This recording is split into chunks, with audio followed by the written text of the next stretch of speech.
سینسا head constable اور محرر تھانہ police سینسا سردار تنویر احمد کو ASI اسسٹنٹ سب انسپکٹر پروموٹ ہونے پر تھانہ پولیس سینسا میں ایک پروقار تقریب کا انعقاد کیا گیا۔ تقریب میں درجنوں افراد نے خصوصی شرکت کی، جن میں نائب تحصیلدار سینسا سرفراز شاد، SHO تھانہ police Sinsa Tariq Mahmood Sulehria, additional SHO Chaudhry Naveed کے علاوہ سیاسی اور سماجی شخصیت چودھری علی اصغر بنگیال، سابق ایڈمنسٹریٹر چودھری مشتاق، صدر مسلم کانفرنس ٹریڈرز ونگ راجہ ابرار عباس دوگالوی، چیئرمین قومی اتحاد پارٹی سردار عبدالرحمان،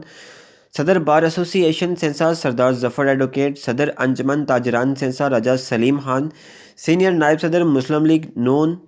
یوتھ ونگ ضلع کوٹلی راجہ طاہر عزیز اور دیگر سیاسی، سماجی اور صحافی حضرات نے شرکت کی، اور تنویر حسین کو ASI پروموٹ ہونے پر پھولوں کی پتیاں نچھاور کی گئی اور ان کو ہار ڈال کر تمام افراد نے خصوصی مبارکباد بھی پیش کی۔ آخر میں خصوصی دعا کے ساتھ تقریب اختتام پذیر